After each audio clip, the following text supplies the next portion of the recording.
our next chapter is structure of the atoms. तो structure of the atoms ये हमारा last chapter भी है. तो इसमें जो कंटेंट है वो हमें स्टडी करना है वन बाय वन. तो इलेक्ट्रॉन्स, प्रोटॉन्स एंड न्यूट्रॉन्स की स्टडी करेंगे फर्स्ट पार्ट में. सेकंड पार्ट आपका वैलेंसी रहेगा. Third chemical formula of the common compounds. और फोर्थ आइसोटोप्स एंड आइसोबार्स. तो ये आपके कंटेंट्स हैं. इसमें फोर्थ चैप्टर में आपको कंप्लीट करना है, कवर करना है. तो स्टार्ट करें. What is atom. तो एटम की जो डेफिनेशन है वो हम काफी बार दे चुके हैं. तो atom is a tiny particles. Every matter are made by atom, है ना. तो ये भी चीज हम पहले भी पढ़ चुके हैं. तो यहाँ पे हम देखते हैं कि the atom is a basic unit of matter. तो एटम, मैटर का जो बेसिक यूनिट होता है वो एटम होता है. That consist of dense central nucleus surrounded by the cloud of negatively charged electrons.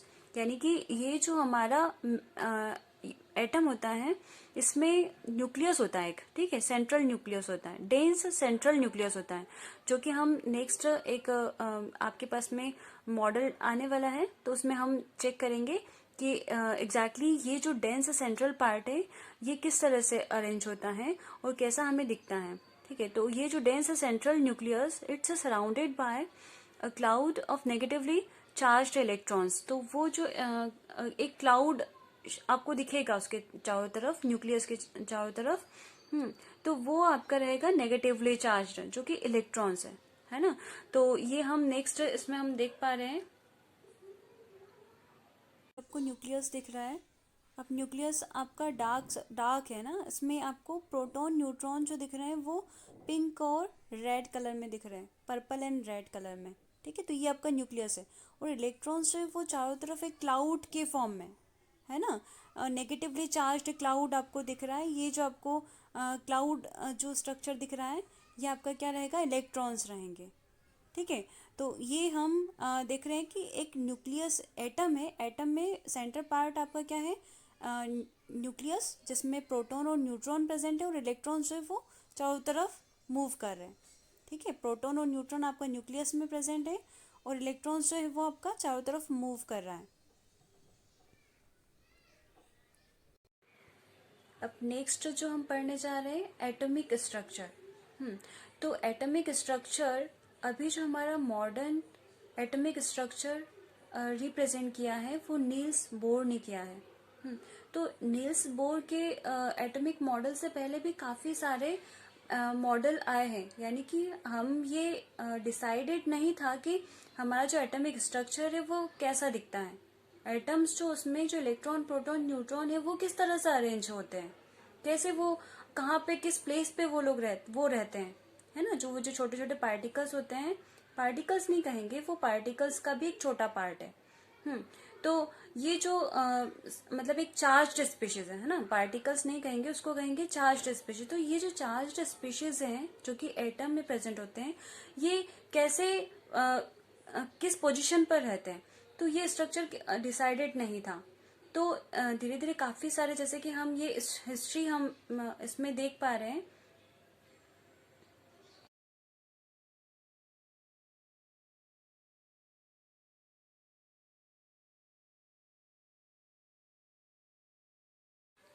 History of atoms में हमने इसे वीडियो को थोड़ा पॉज करके आप इसमें सारे पॉइंट्स को एक बार पढ़ो. ठीक है.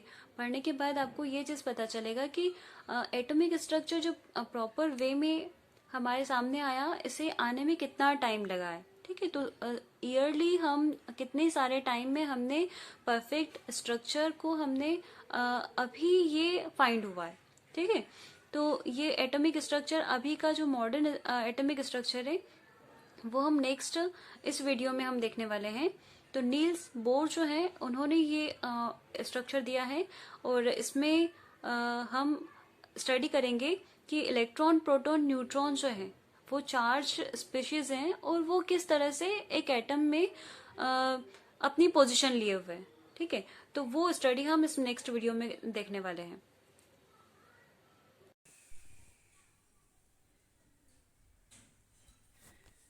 एटम्स की स्टडी करेंगे.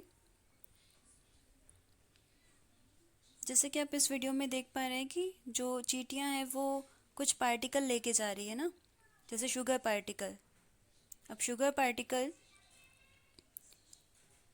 ये भी एटम से ही फॉर्म होता है ना। पार्टिकल कोई भी मैटर हो वो एटम से ही फॉर्म होता है, और ये शुगर पार्टिकल में मिलियंस ऑफ एटम्स प्रेजेंट होते हैं, मिलियंस ऑफ एटम्स।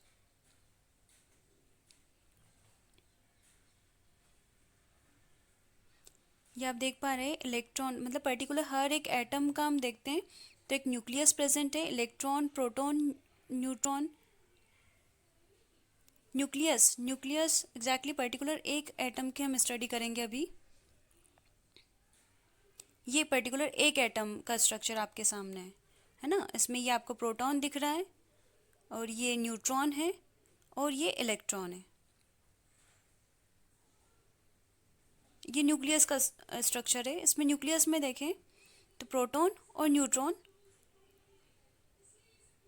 और प्रोटॉन पर चार्ज होता है पॉजिटिव चार्ज, और न्यूट्रॉन पर चार्ज होता है ज़ीरो चार्ज।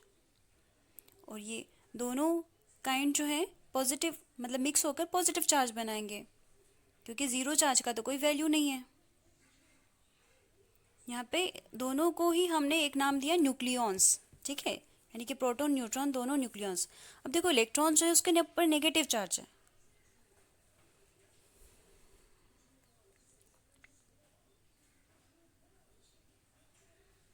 एक और चीज़, यहाँ पे पॉजिटिव चार्ज जितने होते हैं उतने ही नेगेटिव चार्ज होते हैं।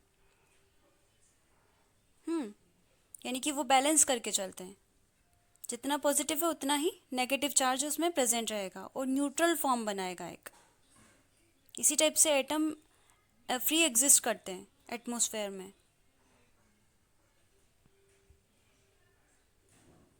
ये आपके ऑर्बिट्स हैं, या फिर हम इसको शेल भी कहते हैं।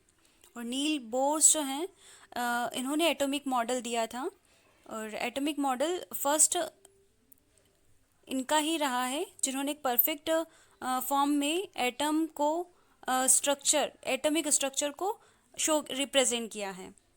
जैसे कि आप देख पा रहे हैं नील बोर्स के द्वारा दिया गया ये आपका क्या है, एटॉमिक मॉडल है, जिसमें आप देख रहे हैं कि सोलर सिस्टम में जिस तरह से प्लैनेट मूव करते हैं ऐसे ही आपका जो न्यूक्लियस है वो सन है, ठीक है, और न्यूक्लियस में प्रोटॉन और इलेक्ट्रॉन दोनों प्रेजेंट है। और ये जो आप देख रहे हैं प्लैनेट्स, ये इलेक्ट्रॉन है, इलेक्ट्रॉन मूव कर रहे हैं।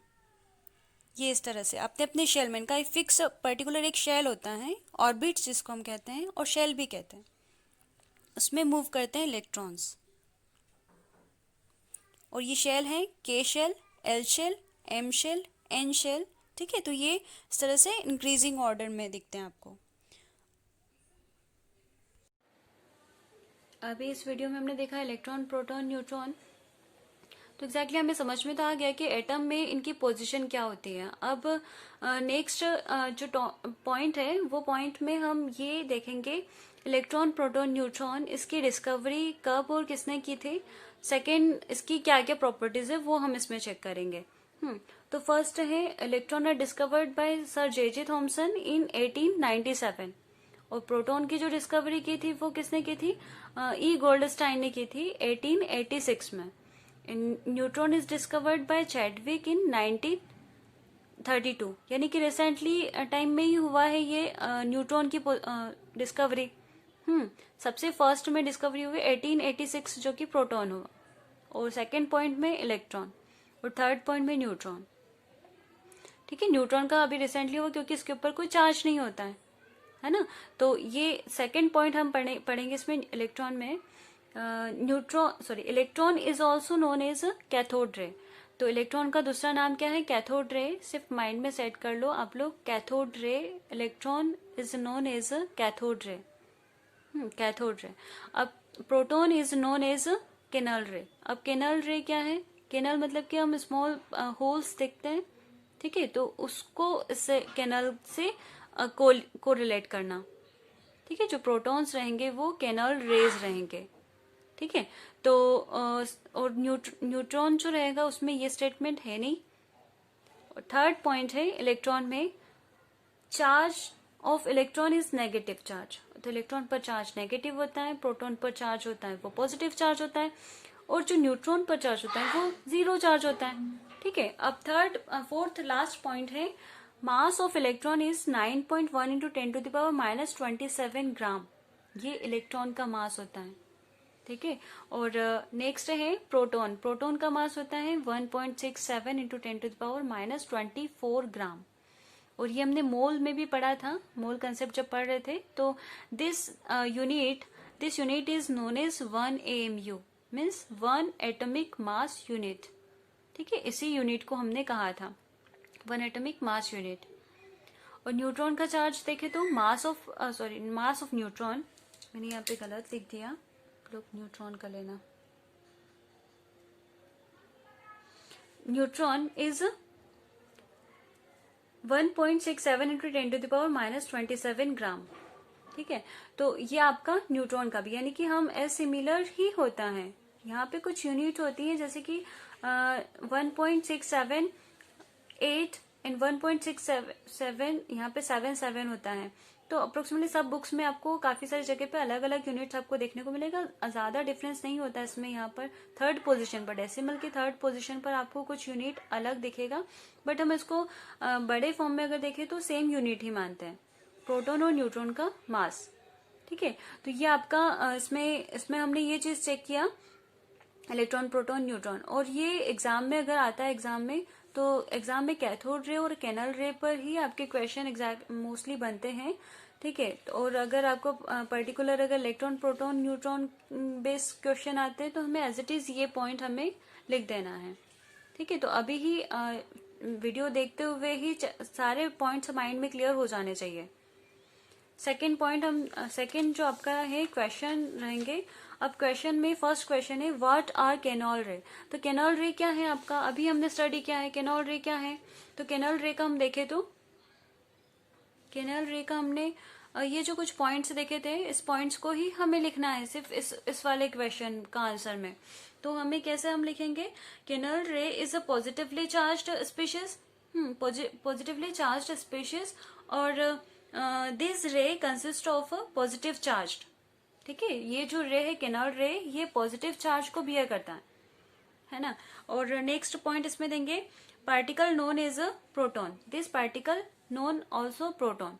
और थर्ड हम दे देंगे इसमें, जो लास्ट पॉइंट हम इसी में ऐड कर देंगे केनॉल रे में, क्या ऐड करेंगे, प्रोटॉन इज डिस्कवर्ड, या फिर canal ray is discovered by E Goldstein in 1886।